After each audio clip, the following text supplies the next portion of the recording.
থেকে কোরআনের কথা শোনার পরে, হাদিসের কথাগুলি শোনার পরে কারো কি কোনো সমস্যা থাকতে পারে?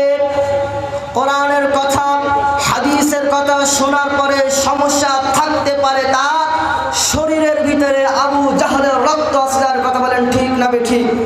সম্মানিত উপস্থিতি, যুগে যুগে নবী করিম সাল্লাল্লাহু আলাইহি সাল্লাম থেকে নিয়ে শুরু করেন অসংখ্য পয়গম্বর যখনই কোরআনের দাওয়াত দিয়েছেন, কালেমার দাওয়াত দিয়েছেন, তখনই প্রত্যেকটা মানুষ, প্রত্যেকটা নবী, প্রত্যেকটা আলেম ওলামা বাধার সম্মুখীন হয়েছেন। কথা বলেন ঠিক না বেঠিক?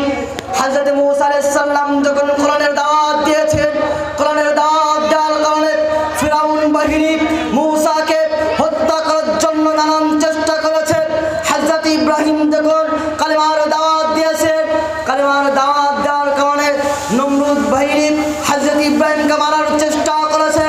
আমার নবী, আপনার নবী, কলিজার টুকরা মুহাম্মদুর রাসূলুল্লাহ সাল্লাল্লাহু আলাইহি সাল্লাম যখন কোরআনের দাওয়াত দিয়েছেন, আবু জাহল সরকার থেকে মারার জন্য চেষ্টা করেছে, তাকে বন্দি জেলখানায় বন্দি করে দিয়েছে। দীর্ঘ 29টা মাস কালেমার দাওয়াত দেওয়ার কারণে কারাবরণ করিয়েছে। শুধু এখানেই শেষ নয়, আমার আপনার কলিজার টুকরা আল্লামা সাইদি হুজুর যখন গোটা বাংলাদেশে কোরআনের দাওয়াত, কালেমার দাওয়াত পৌঁছে দিয়েছেন, জালেম সরকার কলিজার টুকরা আল্লামা সাইদিকে দীর্ঘ 13টা বছর বন্দি জেলখানায় আটকে রেখে মিথ্যা হামলা দিয়ে, মামলা দিয়ে, ইনজেকশন পুশ করার মাধ্যমে তাকে দুনিয়ার জমিন থেকে বিদায় করে দিয়েছেন। কথা বলেন ঠিক না বেঠিক?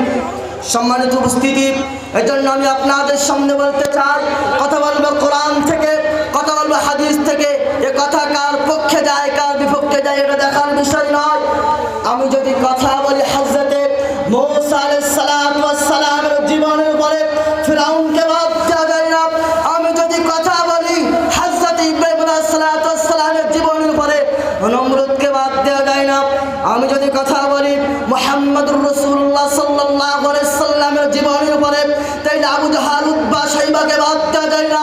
আর আমি যদি বর্তমানে কথা বলি, বর্তমান ইসলামী আন্দোলন নিয়ে, তাহলে বর্তমান সময়ে রাম বাম নাস্তিক যারা ইসলামকে নিয়ে কটূক্তি করে, ইসলামের বিরুদ্ধে কথা বলে, আলেম ওলামার বিরুদ্ধে কথা বলে, সেই সমস্ত আবু জাহল মার্কা, নমরুদ মার্কা মানুষদেরকে ছাড় দিয়ে কথা বলা যায় না। কথা বলেন ঠিক না বেঠিক?